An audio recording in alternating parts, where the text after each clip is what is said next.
João capítulo 7, versículo 53, diz assim: e cada um foi para a sua casa. Entretanto, Jesus foi para o Monte das Oliveiras. De madrugada voltou novamente para o templo, e todo o povo ia ter com ele, e assentado os ensinava. Os escribas e fariseus trouxeram à sua presença uma mulher surpreendida em adultério, e fazendo-a ficar de pé no meio de todos, disseram a Jesus: mestre, esta mulher foi apanhada em flagrante adultério, e na lei nos mandou Moisés que tais mulheres sejam apedrejadas. Tu, pois, que dizes? Isto diziam eles, tentando para terem de que o acusar. Mas Jesus, inclinando-se, escrevia na terra com o dedo, e como insistissem na pergunta, Jesus se levantou e lhes disse: aquele que dentre vós estiver sem pecado, seja o primeiro que lhe atire pedra. Amém. Jesus, na verdade, ele está a poucos meses da sua morte. Dali a 6 meses Jesus iria ser crucificado. Ele estava agora na cidade de Jerusalém. Ele estava no templo ensinando todos os dias, e uma multidão de pessoas se reunia ao seu redor para ouvi-lo. Os sacerdotes, os sumos sacerdotes odiavam a Jesus. Eles tinham inveja de Jesus porque as pessoas iam ouvir a Jesus. Era noite, eles estavam cansados, foram dormir, cada um para a sua casa. Mas naquela noite, algumas coisas aconteceram. Jesus, enquanto ele estava no Monte das Oliveiras, na verdade os sacerdotes estavam tramando: como é que nós vamos prendê-lo? Como é que nós vamos matá-lo? O que é que nós vamos fazer? E estavam tramando um plano. Mas naquela noite, enquanto Jesus estava lá dormindo, uma mulher estava adulterando alguns quilômetros talvez dali na cidade de Jerusalém. E de alguma maneira os sacerdotes, como é que os sacerdotes iriam saber que aquela mulher, a casada, estava dormindo com um homem naquela noite? Eu não sei como que eles souberam disto. E eles então pegam aquela mulher e eles levam até o templo. Eles sabiam que Jesus iria estar ali pela manhã, e eles levam aquela mulher talvez enrolada em um lençol, e chegam diante de Jesus e perguntam para ele: mestre, esta mulher foi apanhada no ato, em flagrante adultério. E perguntaram para ele: olha, na lei de Moisés está escrito que essas mulheres, que os adúlteros devem ser apedrejados. O que é que o Senhor fala? O que é que nós devemos fazer? E Jesus poderia dar algumas respostas. Jesus poderia falar: olha, se a lei de Moisés diz que deveria apedrejá-la, então apedrejem ela. Se Jesus falasse: então cumpra-se a lei, aqueles homens iriam matar aquela mulher na frente de Jesus. E quando os guardas viessem: nós só fizemos isto porque o mestre mandou. Jesus estaria numa grande encrenca. O que é que o Senhor fala? Por outro lado, se Jesus falasse: não, vocês não atirem nenhuma pedra, mas as pessoas iriam dizer: você está contrariando a lei de Moisés, a lei de Deus.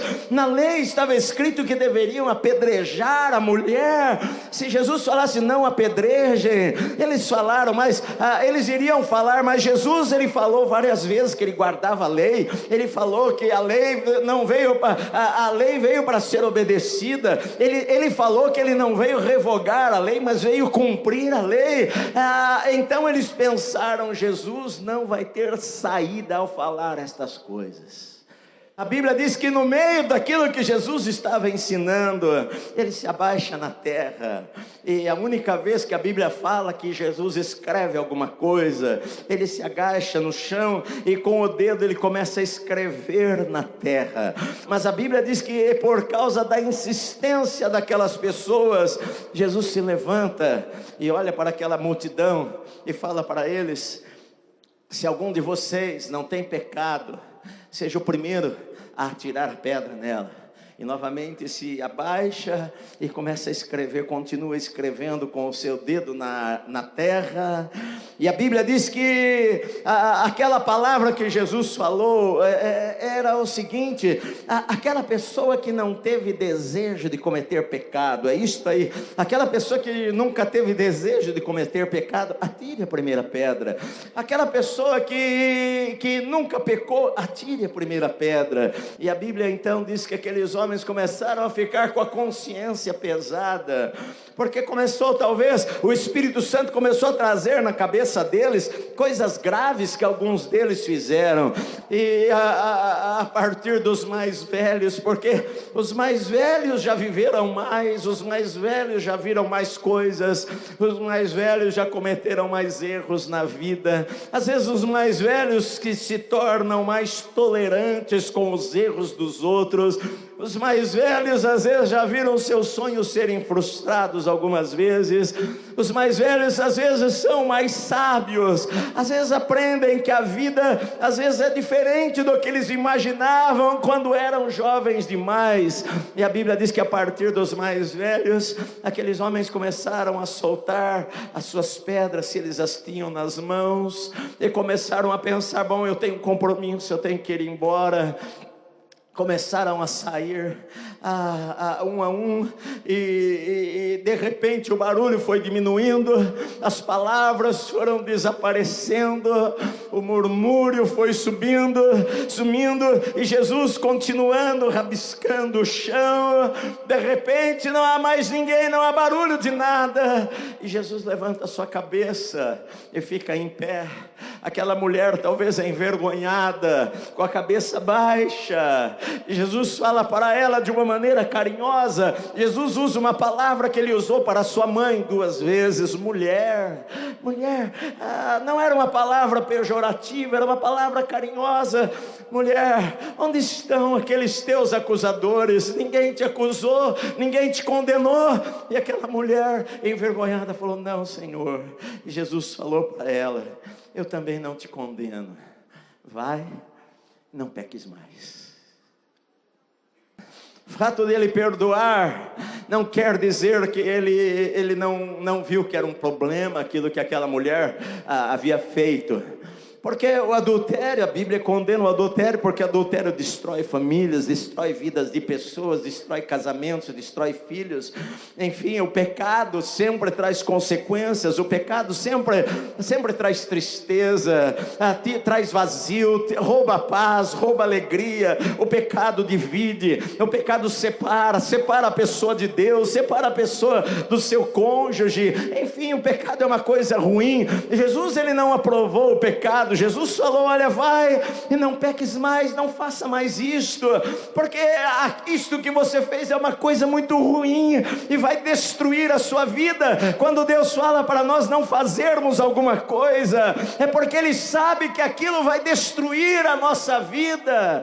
É claro, Deus não quer que a nossa vida seja destruída, Deus não quer que os seus sonhos sejam destruídos, Deus não quer que o teu casamento termine de uma maneira triste. Deus não quer essas coisas. Às vezes os homens erram e as consequências vêm sobre a sua vida. Por isso que a lei colocava de uma maneira forte, grave: olha, não permitam isso daí, porque isto pode destruir a sua família.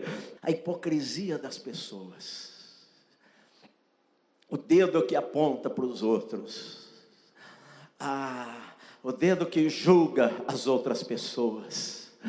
As pessoas gostam de julgar as outras pessoas, talvez porque se sentem melhor, se sentem maiores do que aquelas outras pessoas. As pessoas gostam de enfatizar o erro alheio, de falar do pecado alheio.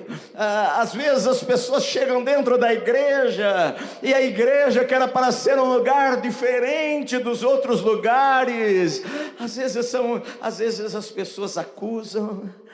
E às vezes as pessoas chegam na igreja e começam a colocar uma capa, porque sabem que se elas mostrarem quem elas são, tem pessoas que vão criticá-las. Jesus, ele falou: eu não vim para os sãos, eu vim para os doentes, eu vim para aquele que precisa.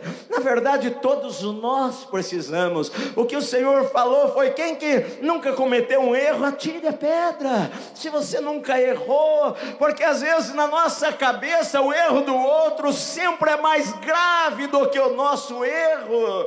O nosso pecado é pequenininho, o nosso pecado Deus entende, o nosso pecado não é muita coisa, mas aquela pessoa lá, o pecado dele é muito grave, e nós gostamos de realçar o pecado dos outros e nos esquecer do nosso. O que Deus quer falar para mim e para você é que eu e você, nós vamos fazer uma coisa muito boa se nós aprendermos a cuidar da nossa vida ao invés de cuidar da vida alheia. Se nós aprendermos que quando alguém cometer um erro, a atitude nossa não é de jogar a pessoa ainda mais para o chão, não é de jogar terra na sua sepultura para afundá-lo ainda mais, mas a atitude do cristão é de ir lá tentar levantar a pessoa, é de orar pela pessoa.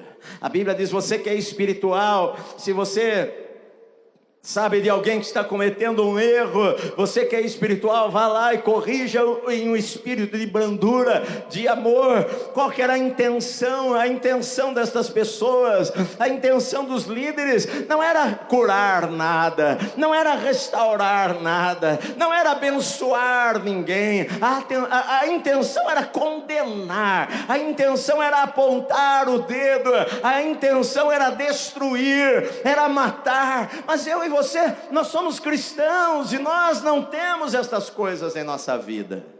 Ah, mas eu ouvi falar. Você ouviu falar? Mas falar qualquer um fala. Como assim você vai julgar uma pessoa por ouvir falar? Você vai tirar uma conclusão sobre a vida de alguém porque saiu uma nota no jornal, ou saiu um comentário na internet, ou saiu alguma coisa, você tira suas conclusões sobre as pessoas. É claro que nós temos um senso de julgamento, nós discernimos o que é certo, o que é errado. Quando a Bíblia fala sobre julgamento, está falando que eu não tenho autoridade de condenar, de apontar o dedo para a vida da outra pessoa. Mateus capítulo 7, Jesus diz assim: não julgueis para que você não seja julgado, com a medida com que você julgar, você vai ser julgado também. Porque você repara no cisco do olho, no olho do teu irmão, e não tira a trave que está no teu olho? Tira primeiro a trave do teu olho, então você vai enxergar para poder ir lá e tirar o cisco do olho do teu irmão. Me lembro uma vez que eu estava na rua e tinha um irmão indo assim na frente, ele estava com um cigarro na mão, e as pessoas, na cabeça de todo mundo, é crente não fuma, certo? Crente não fuma. E ele estava lá com um cigarro na mão, e eu vinha vindo por trás e nem tinha visto, né? E também, para mim, não faz nenhum mínimo de diferença. E quando eu cheguei perto dele: ô irmão! E ele, de repente, ele me viu, ele não sabia o que fazer, ele amassou cigarro assim na mão. E me deu a mão esquerda, e eu vi a fumacinha subindo assim na mão dele. Tadinho do irmão, já deve ter queimado a mão. Ele não precisava fazer isso. Eu nunca jamais olho para uma pessoa e falar: este fumo é menos crente do que aquele outro, porque aquele outro ali, talvez, este aqui talvez precisa ser liberto, porque aquilo às vezes rouba o seu dinheiro, rouba a sua saúde, é uma coisa ruim, mas ele está fazendo mal para ele. Enquanto o outro que se diz crente tem uma língua desse tamanho e fala mal de todo mundo no telefone para meia cidade. Tem pessoas que ficam olhando as coisas da vida dos outros, parece que são aquelas pessoas que só estão procurando coisas na vida alheia para falar mal da vida dos outros. E aqueles homens lá não estavam nem ligando para a vida daquela mulher, a vergonha dela, a exposição pública. Não, a gente não quer saber. A gente pega o telefone e liga lá para o irmão: olha, vamos orar pelo fulano de tal.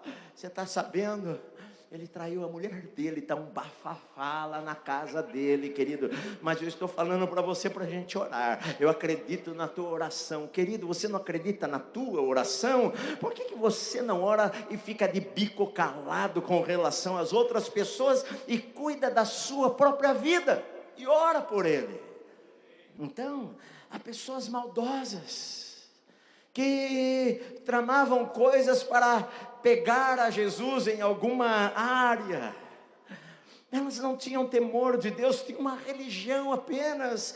E quando o Senhor começou a escrever e falou para elas: olha, se alguém aqui não tem pecado, quem nunca errou na vida, quem nunca fez algo que não devia fazer, nós não precisamos medir a vida das pessoas achando que o pecado dele é mais grave do que o pecado do outro. Nós classificamos em pecados graves e pecados não graves. Pecados graves são o que os outros fazem, pecados não graves são os que nós fazemos. É tão prazeroso cuidar da nossa vida, que você vai ser mais feliz quando você cuidar da sua. E quando você for cuidar da vida alheia, que seja para ajudar, que seja para abençoar, que seja para levantar o caído, que seja por amor a outra pessoa, que seja para fazer uma oração por ela, que seja para ajudá-la na sua dificuldade. Aquela mulher, ela precisava de ajuda, ela iria ter problemas na sua vida, no seu casamento. Eu sei lá o que estava acontecendo no casamento daquela pessoa para ela estar em adultério, mas não eram os sacerdotes em expor aquela pessoa, eles não ganhariam nada. Por que que eu vou querer expor as pessoas? Às vezes eu converso com pessoas que a vida deles está uma tragédia. Querido, eu não vou sair por aí falando da vida dos outros. Eu não converso com ninguém. Uma coisa que uma pessoa conta da sua vida, não da vida alheia. Fala da sua vida: pastor, olha, ora por mim, ora pelo meu casamento, ora pelo meu marido. E eu e minha esposa, nós oramos e o assunto morreu, meu amado, morreu. Eu não vou lá na reunião de pastores compartilhar, eu não vou falar o nome. Às vezes eu conto alguma situação para você aqui, mas jamais eu vou falar o nome de uma pessoa, porque não interessa para você sobre a vida alheia, interessa sobre a sua vida. Às vezes as pessoas não perdoam, mas aí cada pessoa trata com Deus. Mas você tem que cuidar da sua vida, é o que Deus quer. E com os outros, você ora, você abençoa, você ajuda, você levanta. É isso aí que Deus quer que você faça.